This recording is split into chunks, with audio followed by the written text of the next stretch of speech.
Hello and welcome to my very first YouTube video. My name is Jan and on this channel we're gonna talk about a couple of things.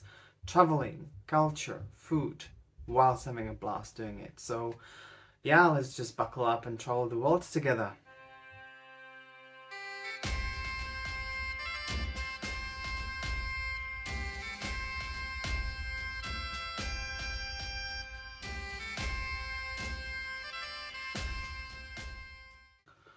Okay, first things first. I'm originally from Czech Republic and I have been living in London for over 5 years, and the time that I have spent in London has been great, amazing, challenging, stressful, as in any other city like London. And I have successfully built a small base here, and the only thing to reach the proper happiness is actually to escape my 9 to 5 job.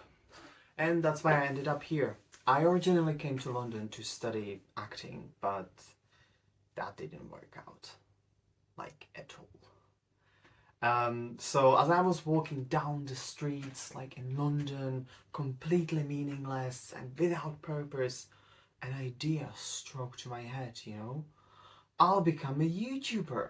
Like, I love traveling, I can do some shorts and videos about it, like easy peasy lemon squeezy, yay, it's gonna be awesome. At least that's what I thought. It took me actually a year to start, just to start. And that brings us to today's video. I finally persuaded my sister and my niece to come and visit me here in London, and it was also the first time I saw them in person after 4 years due to COVID.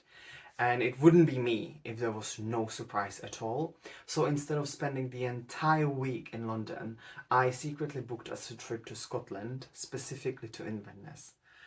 The thing about Inverness is that it's a cultural capital of Highlands, and it is known for its nature and a couple of more things that I will talk about in this video later, and also for the show Outlander, which I'm a huge fan of. Massive fan. Let's try not to get flogged or stabbed today.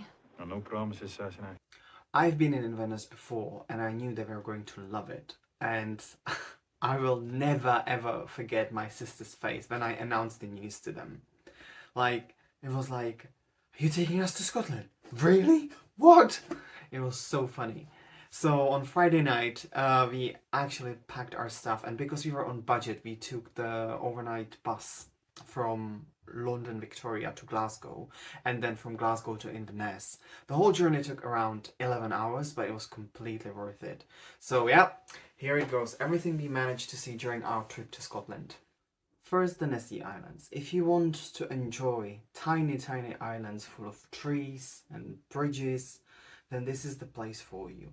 There is something so calming and relaxing and magical about this place. No matter the weather, and I can proudly say that the weather was absolutely fantastic during our trip. Nessie Islands are definitely a must-see place, and it's only a 20-minute walk from the town centre. Plus, if you love cash hunting, this place won't disappoint you. Okay, next was our main event, the Rabies Tour. Rabies is a travel agency providing trips and adventures around Scotland, and one of them is the well-known Isle of Skye. For those of you who don't know, the Skye is the largest island of the Inner Hebrides, and it's also connected to the rest of the Scotland by a massive, massive bridge in northwest coast. It is also mentioned in the show Outlander, as this was the place where the Jacobites, or the Highlanders, hit Charles Stuart, also known as the Bonnie Prince. As we departed, our first stop was the one and only Loch Ness. Loch, meaning lake, is the second largest lake in Scotland. It extends for 37 kilometers and it has more water than all the lakes in England and Wales combined together.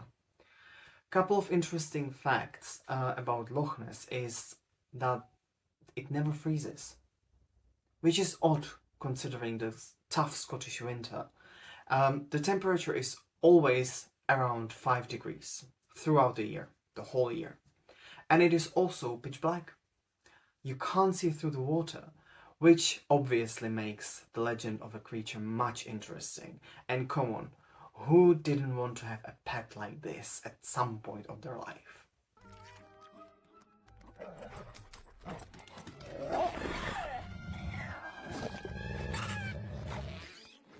Our next stop was Eilean Castle. This castle belonged to Clan Mackenzie and was actually destroyed during Jacobites' Rising and then rebuilt again in the 20th century. But for us, we can remember it as the M16 headquarters from the James Bond movie The World Is Not Enough.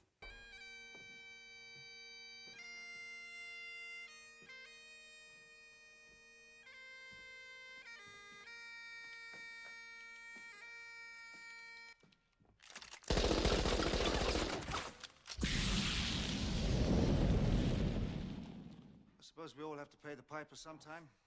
And it also belongs to Scotland's most photographed castles. I mean, who wouldn't like this beauty anyway? Right, getting to the main event, Isle of Skye. Entering the Isle, you are immediately struck with beautiful landscapes, mountains, woods, small rivers, open spaces. Basically everything around you radiates with nature. Our first stop was Portree, which is the capital and cultural hub of the Skye. This is a place where most of the things happen, you know, from concerts to regular theatre plays and screenings. It is also a great base if you want to explore the island for more than one day. And if you are a food lover, there are two places that you absolutely have to visit. The first one is Mackenzie's Bakery, with the most delicious donuts and cakes. And then Relish Cafe with the best mouth-watering pies ever. Okay, our next stop was the Old Man of Storr. The Old Man of Storr is a piece of rock that from afar looks like a hand. And the legend has it that the old man was actually a giant who used to live on the island. And when he died, his thumb and a bit of his hand remained above the ground. And that was basically the legend of the Old Man of Storr, and that's what you can see when you visit the Isle of Skye.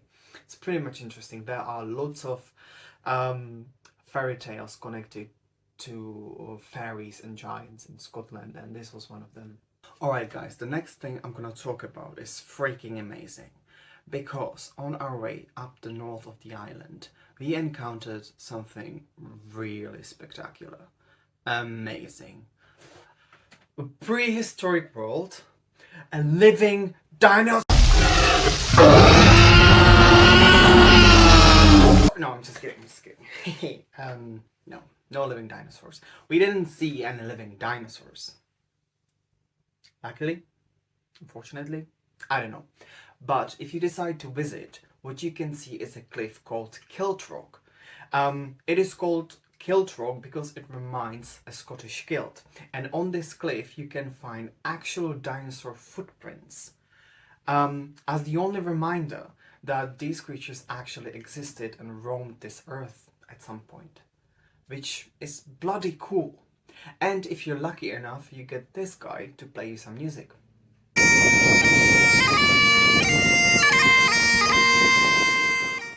Alright, last stop. And to get to this place we actually had to climb, and the driver had my absolute respect considering how narrow and steep the road was. The Kirain is one of the highest spots on the Isle of Skye, and my most favorite one. The view that you get over the whole Isle of Skye is absolutely breathtaking, and it was such a great climax to such a great journey. That's it, ladies and gentlemen, we finally managed. This was our trip to Scotland, and I really hope you liked it and you're already planning on visiting. And if you want to know how we traveled back from Scotland to London, we used a special train. Just stay tuned for the next video. Bye!